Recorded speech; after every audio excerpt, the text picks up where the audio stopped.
Jensen, I'm getting to that part of the year where there's certain teams I can't even pay attention to them anymore because it's just so painful to watch day in, day out. Yes, maybe about my Metropolitans and the Kansas City Royals. There's other teams that maybe you start looking at differently at this time of the year. What about those Phillies? We talked about them early, the terrible start. They make the change at manager. And ever since Donnie Baseball has taken over, not only do we look at them differently for the wild card in the playoffs, but Jensen, could we be looking at them as an upper echelon team these days? I think so. Now 7 games over 500 at 40-33, just 7 back of the Atlanta Braves. By the way, check your sports books. Yesterday, with the suspension of that game, you could still have those bets live. I know I have a money line still live on the Braves at $1.52. So double check. Each book will be different on those house rules there. So again, they will resume that later this afternoon. As pertains to the Phillies, they have just been a well-oiled machine since Don Mattingly took over, as you mentioned, as the interim manager. I think they keep it rolling here this afternoon. Series finale there at Citizens Bank Park. Andrew Painter will take on Sandy Alcantara. They have handled the Marlins to this point, and it has not been a close series, Dave, whatsoever. I think we're getting a discount here on the Phillies. I did find them minus $1.09 on Novig here this morning. So they are 21-14 as a home favorite. Which they are today. Miami 9-15 is a road dog, just 2-4, Dave, in the last 6 road starts by Sandy Alcantara, straight up there. So if it ain't broke, don't fix it. Let's stay right there in the city of brotherly love. So Phillies money line minus $1.09. Our first play today. Deep in the heart of Texas, Tigers and Astros, an intriguing series here the last couple of days, but we get the series finale today, and I also think a matchup that favors some run suppression. It's going to be Casey Mize getting the ball for the Detroit Tigers. Peter Lambert, who has been one of the better stories here recently of a really beaten up Houston Astro rotation. I do think we find our way to the under.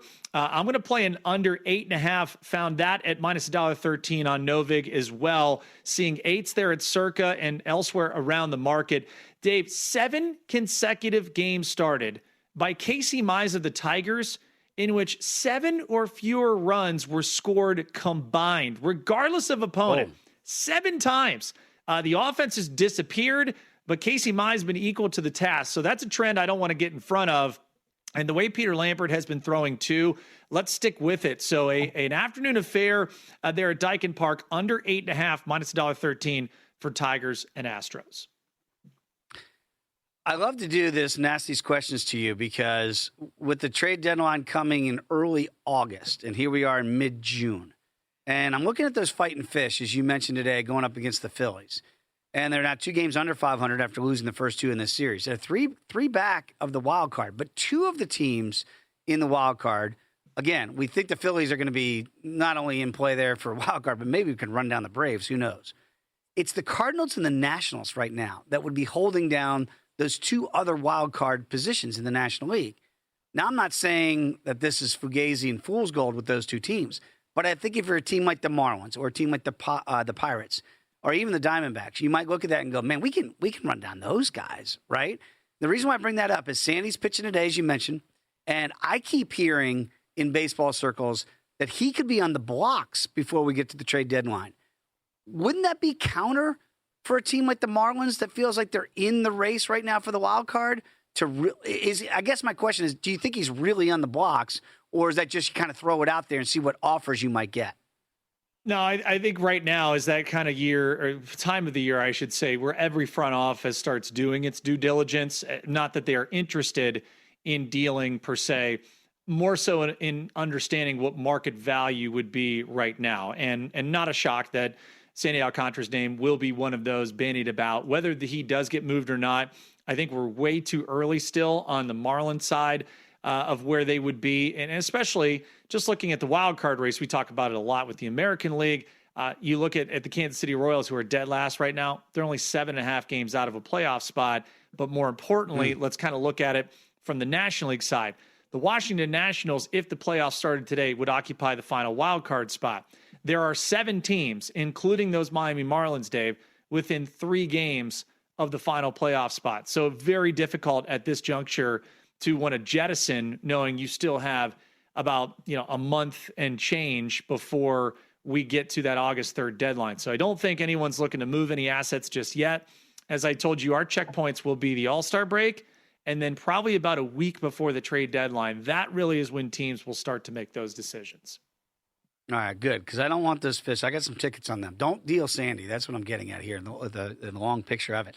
You mentioned those Nationals here occupying that third wild card spot here. They're going to take on the Royals today. And you mentioned the Royals, man. I have to turn it off. I mean, I feel bad. I feel like I look at the box score and I see Bobby Witt goes 3 for 4 and they lose by 4. I mean, it just seems like nothing changes right now with the dates in the calendar. What do you see today in game number 3 here between the Royals and the Nats in D.C.? Well, another over gets home for us yesterday. Another Curly W win. Why not make the sweep supreme? You get Zach Littell, who's going for the Washington Nationals. The Nats have won 4 of his last 5 home starts, and so I love where that trend's at. Also, Kansas City, a real tough time as a road dog, which they are again today. It's going to be Luinder Avila who's going to get the ball. Total already up to 10 on DraftKings, 9.5 at Circa. Not a feel yet for the over, but I mean, hey, rest and really repeat. It's all it's been has been overs for the Nationals. So I'm not mad at you if you want to go there. $1.21 for the Nationals is what I found on Novig, Dave. I'll play the Nats on the money line again here until they prove otherwise. I don't think Kansas City's backable at any juncture here, especially on the road. Dave, they're 6-11 straight up as a road underdog this year. I don't see that changing later on this afternoon in our nation's capital. All right, don't look now in the AL Central. Okay, you can look. White Sox and Guardians are tied atop the division lead here. You've got a play today that you like with the Guards in action. What do you make of their matchup today? And I'm looking at the Brew Crew here. We know it's tough to win in Milwaukee. Yeah, I think just a short road dog here for the Guardians with their ace on the mound. That's Gavin Williams. This one later on tonight at 7:40 Eastern time. Brandon Sproat going to get the ball for Milwaukee. 5-1 straight up. That's what Cleveland is in the last 6 road starts by Gavin Williams, and he has been equal to the task. They're going to have to do it without Jose Ramirez for the next 5 to 7 weeks. Little spoiler alert there for stock up, stock down. But I think this is a great spot for Cleveland. Might be a lower scoring affair, but let's take the Guardians plus $1.10. Found that on Novig. I think they're going to be able to maybe win a lower scoring game. Brandon Sproat kind of been up and down here as of late, but I think the Guards do enough to scratch out a victory here in this really well pitched series thus far. By the way, when you look at the Guards and say the White Sox, a team we've talked a lot about here, big picture, I think we all know that the Brewers are going to be in it to win it, not just the division, but a real player here once you get to the playoffs in the National League. What about the Guardians and White Sox? Are we really looking at those two guys as a 2-horse race in the Central? Yes, but I don't think Cleveland has staying power. I think obviously pitching-wise, they're going to be fine. They're number 8 right now in Major League Baseball, 8.3 wins above replacement on the pitching side. I just don't know where the offense comes from. And the problem is going to be that you're 20th right now, and that's just with a couple of days without Jose Ramirez now with the hamate injury. He's out 5 to 7 weeks. Chicago has been great offensively, and that's still without Munetaka Murakami. Dave, White Sox are 7th, 10.4 offensive wins above replacement. Only the Braves, Cardinals, Nationals, Cubs, Yankees, and Dodgers are ahead of the Southsiders, and it has been, honestly, their pitching that has been the other great part of it. Now, they're 18th in pitching wins above replacement on Fangraphs, but that is plenty able to keep you in when you've got a top 7 scoring offense the way that Chicago does right now. Amazing. I know that was one of the win totals you had on the White Sox. They're 5 games over 500 at this juncture, even with that loss to the Yankees yesterday. Pretty darn good start to the season here.